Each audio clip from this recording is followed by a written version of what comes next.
Boa tarde, gente. A paz do Senhor. Amém? É uma alegria estarmos aqui novamente. Eu poderia aproveitar, na verdade, esses 15 minutos para contar a experiência sobrenatural que eu estou tendo nesse congresso de libertação, que esse é o lema, né? Já que tive preso por alguns anos nesse campo aí na frente, aí entrava aí e não conseguia sair. E hoje, para a honra e a glória do Senhor, eu e minha família servimos o Senhor, amém? Mas eu quero levar os irmãos a uma reflexão mais intensa acerca de libertação. Porque o Senhor pode nos libertar dos vícios e dessa prisão que nós vivíamos com um estralar de dedos, amém? Mas o seu sacrifício não foi para isso, foi para que nós pudéssemos ser salvos, amém? Por muitas vezes o Senhor, diante de fariseus, encostava nas pessoas e falava: eu perdoo os seus pecados. E eles questionavam, né? Mas quem é esse para perdoar os pecados? E ele falava: o que é mais fácil dizer? Eu te curo ou eu te perdoo? Amém? Constrangendo a visão limitada que aqueles homens tinham. E eu creio que uma das maiores libertações que eu tive e que muitas pessoas precisam ter é a libertação da incredulidade. As pessoas se aproximam de Cristo pensando só no que Ele pode fazer, amém? E não em quem Ele é, amém? O Messias, o nosso Redentor. E eu escolhi um texto que está em Lucas 24, nós podemos ler alguns versículos. O tema em que eu quero abordar tem um texto um pouco longo, mas como não temos muito tempo, eu vou ler alguns versículos para que a gente possa ter entendimento e vou falar um pouco com vocês acerca do contexto dessa passagem, amém? Lucas capítulo 24, a partir do versículo 21, diz assim: nós esperávamos que fosse Ele quem havia de redimir Israel, mas depois de tudo isso, já estamos no terceiro dia desde que essas coisas aconteceram. É verdade também que algumas mulheres do nosso grupo nos surpreenderam indo de madrugada ao túmulo e não achando o corpo de Jesus. Voltaram dizendo que tinham tido uma visão de anjos, os quais afirmam que ele vive. De fato, alguns dos nossos foram ao túmulo e verificaram a exatidão do que as mulheres disseram, mas não o viram. Então ele lhes disse: como vocês são insensatos e demoram para crer em tudo o que os profetas disseram. Não é verdade que Cristo tinha de sofrer e entrar na sua glória? E começando por Moisés e todos os profetas, explicou-lhes o que consta a respeito dele em todas as Escrituras. Quando se aproximavam da aldeia para onde iam, ele fez menção de passar adiante, mas eles os convenceram a ficar, dizendo: fique conosco, porque é tarde e o dia já está chegando ao fim. E entrou para ficar com eles. E aconteceu que, quando estavam à mesa, ele pegou o pão e o abençoou, depois partiu o pão e deu a eles. Então os olhos deles se abriram e eles reconheceram Jesus, mas ele desapareceu da presença dele. E eles disseram um ao outro: não é verdade que o coração nós ardia no peito quando ele nos falava pelo caminho, quando nos explicava as Escrituras? E na mesma hora, levantando-se, voltaram para Jerusalém, onde acharam reunidos os 11 e os outros com eles, os quais diziam: de fato, o Senhor ressuscitou e já apareceu a Simão. Então os dois contaram o que lhes tinha acontecido no caminho e como tinham reconhecido o Senhor no partir do pão. Amém? Para que possamos entender um pouquinho o contexto, esses são os discípulos de Emaús, né? Eles saíram de Jerusalém após 3 dias do sacrifício de Jesus, estavam em caminho de Emaús quando Jesus veio até eles. Mas eles não conseguiram reconhecer Jesus. Eles não reconheceram Jesus porque eles ainda não acreditavam.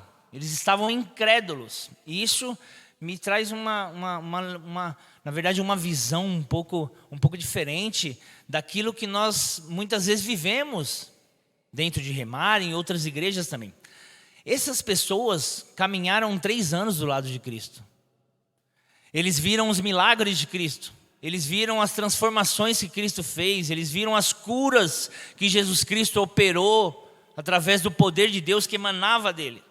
No entanto, quando eles viram Jesus na sua frente, eles não reconheceram Jesus, porque eles ainda não acreditavam.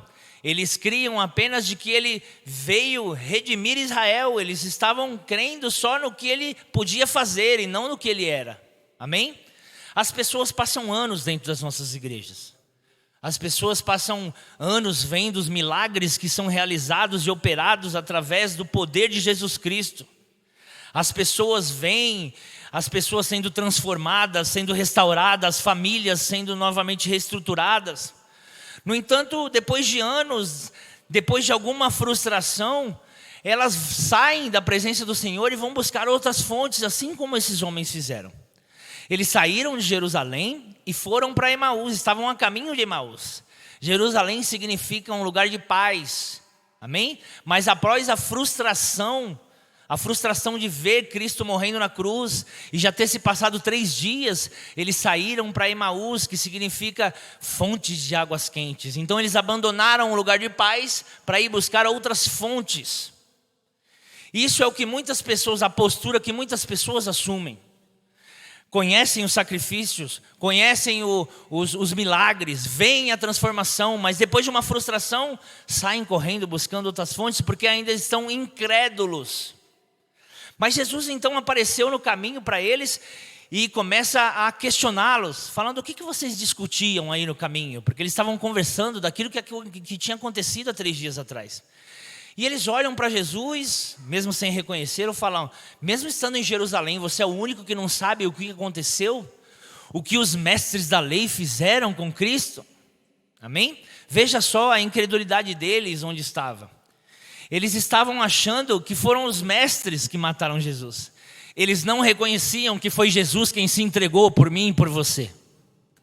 Eles não reconheciam que Jesus tinha se entregado para a remissão do pecado da humanidade. Eles achavam que Jesus tinha vindo apenas para solucionar os problemas imediatos que eles tinham. Então Jesus logo os chama, algumas versões diz que Jesus os chama de tolos mesmo. Vocês são tolos. Vocês não prestaram atenção no que os profetas falavam acerca de mim? Em todas as escrituras, em todo o Velho Testamento, que aponta para a remissão dos nossos pecados através de Jesus Cristo. Então começa a explicar para eles, começa a ensinar para eles aonde está tudo isso, e começa a abrir os olhos deles. Então no momento em que ele ia se retirar, eles clamam e falam: não, fique conosco, porque logo o dia vai se acabar. Então Jesus, no momento de comunhão com eles, parte o pão e os olhos deles se abrem, e eles podem ver Jesus Cristo, amém? É por isso que eu sempre apelo a cada um que vem até mim e fala: poxa, já estou tanto tempo aqui, nunca aconteceu, já estou tanto tempo tentando, e ainda não consigo enxergar aí algo poderoso da parte de Deus. Então imediatamente eu vejo que essa pessoa, mesmo depois de tanto tempo, vendo tantas pessoas sendo transformadas, ainda falta uma revelação genuína, uma experiência genuína com Jesus Cristo, para que ele então seja liberto da incredulidade. E sabe onde essa libertação vai acontecer? Na comunhão dos santos. É no meio da comunhão, na perseverança e no clamor a Jesus Cristo, que os nossos olhos serão abertos. Então reconheceremos Cristo, teremos uma experiência real com Jesus Cristo.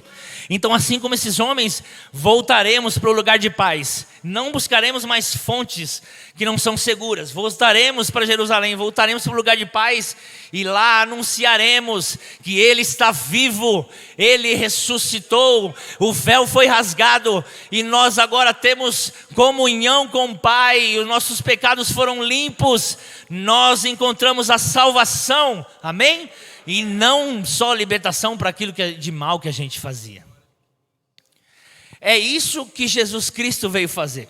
Ele veio salvar a sua alma, Ele veio salvar, libertá-lo dos pecados. A consequência disso é aquele versículo que o Luciano pregou há pouco tempo. Novas criaturas somos. Por quê? Porque fomos remidos pelo sangue de Jesus. Então somos novas criaturas. Amém?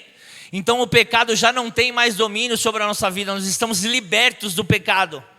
porque cremos no poder que há no sangue de Jesus Cristo, no seu sacrifício que foi feito para a remissão do pecado da humanidade, e não para solucionar o meu e o seu problema. O meu e o seu problema vai ser solucionado com Cristo, amém? Com Cristo nós somos mais que vencedores, conseguimos ultrapassar todas as barreiras e as dificuldades que a vida nos traz. Mas em Cristo nós somos salvos, nós somos libertos do pecado, nós somos livres em Cristo.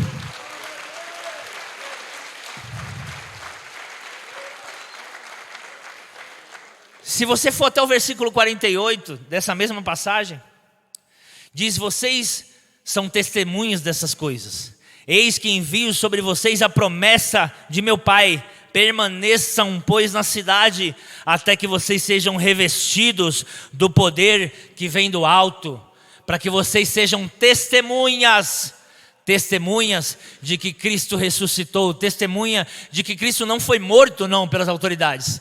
Cristo morreu por mim e por você, para que eu e você pudéssemos alcançar salvação, e não só apenas nos livrar da nossa paranoia, ou dos nossos vícios, ou dos nossos problemas conjugais e pessoais. Não, foi para que eu e você pudéssemos ser salvos, libertos do pecado. O véu foi rasgado, e agora todo aquele que nele crê pode ter vida eterna, sim, amém? Porque foi para isso que Jesus Cristo se entregou na cruz, para que aquele que nele crê não pereça, mas tenha vida eterna. Nós somos salvos, não somos só libertos dos vícios, não somos só libertos dos problemas e das dificuldades, não, elas podem surgir de novo. Mas o sangue de Jesus nos libertou do pecado, e nos salvou, e nos redimiu, e hoje podemos viver eternamente com Cristo Jesus, aleluia! Foi isso que Cristo veio fazer aqui, amém? Que Deus abençoe todos vocês, aleluia!